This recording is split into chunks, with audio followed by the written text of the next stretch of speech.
Վարչապետ Նիկոլ Փաշինյանը առավոտյան սոցցանցի իր էջում լավ լուրով է կիսվել։ Նա տեղեկացրել է այն մասին, որ ֆուտբոլի մինչև 20 տարեկաների 2029 թվականի աշխարհի առաջնությունը տեղի կունենա Հայաստանում եւ Վրաստանում։ Թեմային հետևել է Արտյոմ Երկանյանը։ Արտյոմ, ինչպես է կայացվել այդ որոշումը։ Գաղափարը առաջացել էր դեռևս 24 թվականին, երբ Հայաստանը ու Վրաստանը համատեղ հայտով հանդես եկան այդ առաջնությունը Թբիլիսիում եւ Երևանում միաժամանակ անցկացնելու նախաձեռնությամբ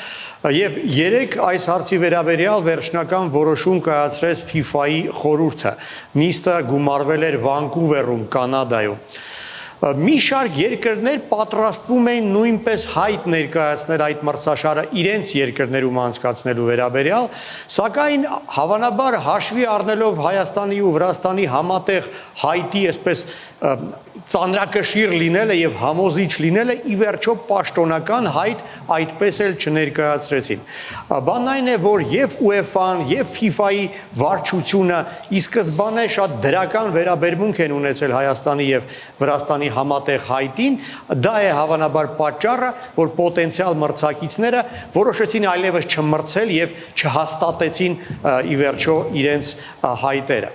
Որևէ տեղեկություն չկա այն մասին, թե քվեարկությունը ինչ արդյունք է ունեցել։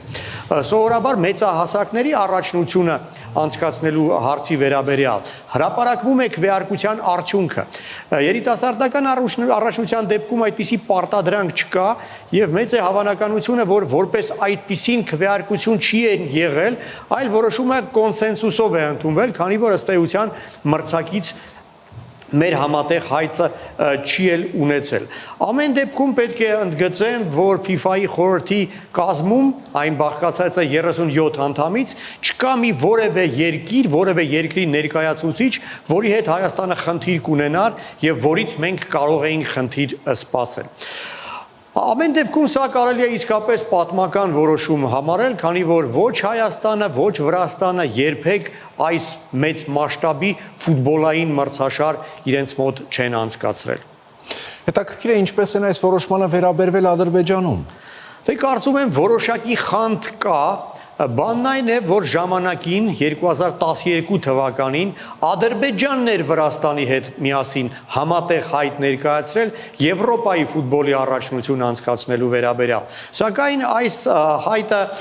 հաջողություն չունեցավ։ Իսկ ավելի ուշ, երբ Հայաստանը հայտ ներկայացրեց Եվրոպայի առաջնությունն իր մոտ անցկացնելու, Ադրբեջանը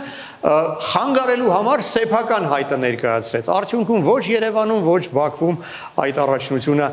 տեղի չունեցավ։ Ավելի ուշ Ադրբեջանը կրկին համատեղ հայտ ներկայացրեց, այս անգամ ոչ թե Վրաստանի, այլ Ուզբեկստանի հետ առաջնություն անցկացնելու։ Այս անգամ խոսքը արդեն երիտասարդական աշխարհի առաջնության մասին է, եւ այս դեպքում որոշումը դրական էր։ 27 թվականին աշխարհի երիտասարդական առաջնությունը տեղի կունենա Ուզբեկստանում եւ Ադրբեջանում։ Իսկ դա հաշվի առնելով հավանաբար FIFA-ն որոշում կայացրեց, որ Հայաստանն ու Վրաստանն էլ արդեն 29 թվականին իրենց երկրներում պետք է այդ առաջնությունը անցկացնեն։ Հավանաբար ամեն դեպքում ինչ որ իմաստով քաղաքական որոշում է կայացվել, բայց պետք է ընդգծեմ, որ ամեն դեպքում Ադրբեջանը FIFA-ում չունի բավական ռեսուրս քննարկումների վրա ազդելու եւ այդ իմաստով չէր կարող կարծում եմ խանգարել։ Սովորաբար Հայաստանն ու Ադրբեջանը խանգարում են իրար միջազգային մրցաշարերի անցկացման հարցում։ Իսկապես բազմաթիվ նման դեպքեր եղել են, ամենաթարմ օրինակը 24 թվականի ծանրամարտի առաջնությունը պետք է Երևանում տեղի ունենար, կարծես թե արդեն նախնական որոշումը կար, սակայն Ադրբեջանի գործադրած ջանքերի արդյունքում Հայաստանից այդ մրցաշարը տեղափոխվեց Բահրեյն։ Բայց մինչեւ էլ Հայաստանն է խանգարել Ադրբեջանում համաշխարհային մասշտաբի սպորտային միջոցառումների անցկացմանը։ Օրինակ 2012 թվականին, երբ քննարկվում էր Բաքվում օլիմպիական խաղեր անցկացնելու հարցը, Հայաստանը սկզբունքորեն դեմ էր արտահայտվել, պնդելով, որ Ադրբեջանը այն երկիրը չէ, որտեղ արժի նման միջոցառում անցկացնել, դա այն երկիր է, որտեղ ոտնահարվում են մարդու իրավունքները եւ այլն։ Եվ Հայաստանի այս դիրքորոշումը հաշվի էին առել եւ արդյունքում բնական է, որ օլիմպիադան Բաքվում չանցավ։ Իդեպ թուրքական մամուլն էլ պնդում էր, որ հայկական լոբբի լոբբիներ պատճառը, որ 20 թվականի Օլիմպիադան Ստամբուլում չանցկացվեց։ Իհարկե ինձ համոզիչ չեն թվում այս պնդումները, բայց ինչևէ։ Ամեն դեպքում կարծում եմ 25 թվականի օգոստոսից հետո իսկապես իրավիճակ է փոխվել եւ Հայաստանն ու Ադրբեջանը այլևս միմյանց նման հարցերում չեն խանգարի։ Արտեմ, իսկ ինչ է պետք անել առաջնությունը պատշաճ ձևով անցկացնելու համար։ Դե Հայաստանը պարտավորություն է ստանձնել, ինչպես եւ Վրաստանը, բարեփոխել, բարելավել սպորտային եւ քաղաքային ենթակառուցվածքը։ Հայաստանում այդ մրցաշարի խաղերը տեղի ունենալու բացի Երևանից նաեւ Վանաձորում եւ Իջևանում, այնտեղ շատ ավելի շատ գործ կա անելու,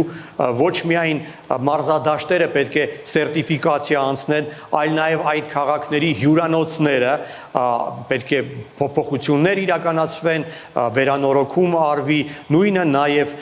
Վրաստանում։ Նշեմ, որ Հայաստանի երիտասարդական հավաքականը երբեք չի մասնակցել աշխարհի առաջնությանը։ Ու պարզապես կվալիֆիկացիոն խաղերում բավարար միավորներ չի կարողացել հավաքել մինչ այս, բայց կանոնադրության համաձայն այն երկիրը, որի տարածքում է անցնում մրցաշարը, իրավունք ունի մասնակցելու այդ առաջնությանը։ Այսինքն Հայաստանն ու Վրաստանը բացառիկ հնարավորություն կունենան եւ տա Աստված, որ այդ հնարավորությունը կարողանան լավ օգտագործել։ Նշեմ, որ այսօր առավոտյան Հայաստանի ու Վրաստանի ֆուտբոլի ֆեդերացիաների նախագահները հանդիպել են FIFA-ի նախագահ Ինֆանտինոյի հետ եւ քննարկել են հենց այդ նախապատրաստական աշխատանքները։ Շնորհակալություն, Արտեմ։